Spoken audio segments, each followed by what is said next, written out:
नमस्कार दोस्तों, आज मैं गीता के पंचम अध्याय को आपके सामने प्रस्तुत करने जा रही हूँ, तो आप इसे ध्यान से सुने। इसमें आपको कर्म योग कृष्ण भावना भावित कर्म के बारे में बताया गया है। तो चलिए इसकी शुरुआत करती हूँ। अगर मुझसे कोई गलती हो तो मुझे क्षमा कीजिएगा। जय श्री कृष्ण। अर्जुन ने कहा, हे कृष्ण, पहले आप मुझे कर्म त्यागने के लिए कहते हैं और फिर भक्तिपूर्ण कर्म करने का आदेश देते हैं। क्या आप अब कृपा करके निश्चित रूप से मुझे बताएं कि इन दोनों में से कौन अधिक लाभप्रद है। भगवत गीता के इस पंचम अध्याय में भगवान बताते हैं कि भक्ति पूर्वक किया गया कर्म शुष्क चिंतन से श्रेष्ठ है। भक्ति पथ का अधिक सुगम है, क्योंकि दिव्य स्वरूप भक्ति मनुष्य को कर्म बंधन से मुक्त करती है। द्वितीय अध्याय में आत्मा तथा उसके शरीर बंधन का सामान्य ज्ञान बतलाया गया है। उसी में बुद्धि योग अर्थात भक्ति द्वारा इस भौतिक बंधन से निकलने का भी वर्णन हुआ है। तृतीय अध्याय में यह बताया गया है कि ज्ञानी को कोई कार्य नहीं करने पड़ते। चतुर्थ अध्याय में भगवान ने अर्जुन को बताया है कि सारे यज्ञों का पर्यवसान ज्ञान में होता है, किंतु चतुर्थ अध्याय के अंत में भगवान ने अर्जुन को सलाह दी कि वह पूर्ण ज्ञान से मुक्त होकर उठकर के युद्ध करे। अतः इस प्रकार एक ही साथ भक्तिमय कर्म तथा ज्ञान युक्त अकर्मक की महानता पर बल देते हुए कृष्ण ने अर्जुन के संकल्प को भ्रमित कर दिया है। अर्जुन यह समझता है कि ज्ञान में संन्यास का अर्थ है इंद्रिय कार्यों के रूप में करता है, फिर कर्म का किस तरह त्याग हुआ। दूसरे शब्दों में वह यह सोचता है कि ज्ञान में संन्यास को सभी प्रकार के कार्यों से मुक्त होना चाहिए, क्योंकि उसे कर्म तथा ज्ञान असंगम से लगते हैं। ऐसा लगता है कि वह यह नहीं समझ सकता कि ज्ञान के साथ किया गया कर्म बंधनकारी न होने के कारण अकर्मक के तुल्य है। अतएव वह पूछता है कि वह सब प्रकार के कर्म त्याग दे या पूर्ण ज्ञान से युक्त होकर कर्म करे। तो फिर श्री भगवान ने उत्तर दिया, मुक्ति के लिए तो कर्म का परित्याग तथा भक्तिमय कर्म दोनों ही उत्तम हैं, किंतु इन दोनों में से कर्म का परित्याग से भक्तिमय कर्म श्रेष्ठ है। सकाम कर्म की भगवत बंधन का कारण है। जब तक मनुष्य शारीरिक सुख का स्तर बढ़ाने के उद्देश्य से कर्म करता रहता है, तब तक वह विभिन्न प्रकार के शरीर में देहांतर करते हुए भवबंधन को बनाए रखता है। इसकी पुष्टि भगवान ने इस प्रकार किया है। लोग इंद्रिय तृप्ति के पीछे मत है। वे यह नहीं जानते कि उनका कलेशों से युक्त यह शरीर उनके विगत सकाम कर्मों का फल है। यद्यपि यह शरीर नाश्वासन है, किंतु वह नाना प्रकार के कष्ट देता है। अतः इंद्रिय तृप्ति के लिए कर्म करना श्रेयस्कर नहीं है।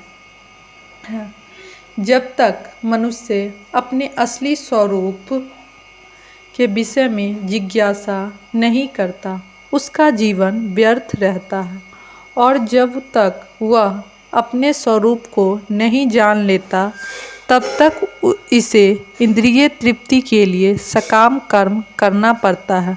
और जब तक वह इंद्रिय तृप्ति की इस चेतना में फंसा रहता है, तब तक उसका देहांतर होता रहता है। भले ही उसका मन सकाम कर्मों में व्यक्त रहे और अज्ञात द्वारा प्रभावित हो, किंतु उसे वासुदेव की भक्ति के प्रति प्रेम उत्पन्न करना चाहिए। केवल तभी वह भवबंधन से छूटने का अवसर प्राप्त कर सकता है। अतः यह ज्ञान ही कि वह आत्मा है, शरीर नहीं, मुक्ति के लिए पर्याप्त नहीं है। जीवात्मा के स्तर पर मनुष्य को कर्म करना होगा, अन्यथा भवबंधन से उबरने का कोई अन्य उपाय नहीं है। किंतु कृष्ण भावना भावित होकर कर्म करना सकाम कर्म नहीं है। पूर्ण ज्ञान से मुक्त होकर किए गए कर्म वास्तविक ज्ञान को बढ़ाने वाले हैं। बिना कृष्ण भावनामृत के केवल कर्मों के परित्याग से बंध जीव का हृदय शुद्ध नहीं होता।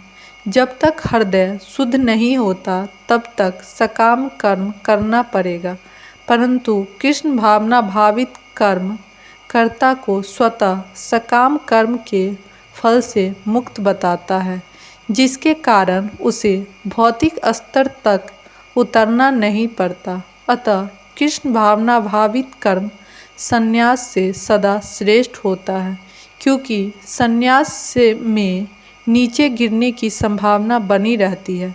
कृष्ण भावनामृत में रहित संन्यास अपूर्ण है, जैसा कि श्रील रूप में गोस्वामी ने भक्ति स्मृति सिंधु की पुष्टि किया है। जब मुक्तिकामी व्यक्ति श्री भगवान से संबंधित वस्तुओं को भौतिक समझकर उनका परित्याग कर देते हैं तो उनका संन्यास अपूर्ण कहलाता है। संन्यास तभी पूर्ण माना जाता है जब यह ज्ञान हो कि संसार की प्रत्येक वस्तु भगवान की है और कोई भी वस्तु का स्वामित्व ग्रहण नहीं कर सकता। वस्तुतः मनुष्य को यह समझने का प्रयत्न करना चाहिए कि उनका अपना कुछ भी नहीं है, तो फिर संन्यास का प्रश्न ही कहाँ उठा।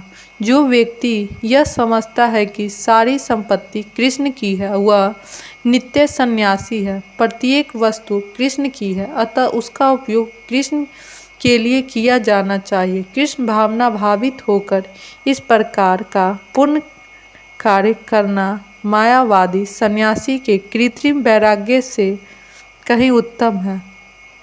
जो पुरुष न तो कर्म फलों से घृणा करता है और न कर्म फल की इच्छा करता है वह नित्य सन्यासी जाना जाता है। हे महाबाहु अर्जुन, ऐसा मनुष्य समस्त द्वंद्वों से रहित होकर भवबंधन को पार कर पूर्णतः मुक्त हो जाता है।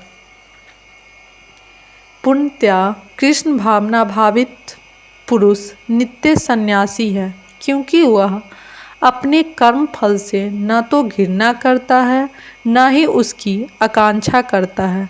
ऐसा सन्यासी भगवान की दिव्य प्रेमा भक्ति के परायण होकर पूर्ण ज्ञानी होता है, क्योंकि वह कृष्ण के साथ अपनी स्वाभाविक स्थिति को जानता है। वह भली भांति जानता है कि कृष्ण पूर्ण अंशी है और वह स्वयं अंश मात्र है। ऐसा ज्ञान पूर्ण होता है क्योंकि यह गुणात्मक तथा सकारात्मक रूप से सही है। कृष्ण तदा में भी भावना भ्रांता है, क्योंकि अंश अंशी के तुल्य नहीं हो सकता। यह ज्ञान की एकता गुणों की है, न कि गुणों की मात्रा की। सही दिव्य ज्ञान है जिससे मनुष्य अपने आप में पूर्ण बताता है, जिसे न तो किसी वस्तु की आकांक्षा रहती है न किसी का शोक। उसके मन में किसी प्रकार का छल कपट नहीं रहता, क्योंकि वह जो कुछ भी करता है कृष्ण के लिए करता है। इस प्रकार छल कपट में रहित होकर वह इस भौतिक जगत से भी मुक्त हो जाता है। अज्ञानी भी भक्ति कर्म योग को भौतिक जगत के विश्लेषण का अध्ययन से भिन्न कहते हैं। जो वस्तुतः ज्ञानी हैं वे कहते हैं कि इनमें से किसी एक मार्ग का भली भांति अनुसरण करता है वह दोनों के फल प्राप्त करता है। तो चलिए मैं इसको यहीं समाप्त करती हूँ। अब मिलती हूँ आपसे अगले अध्याय में। तब तक के लिए नमस्कार दोस्तों।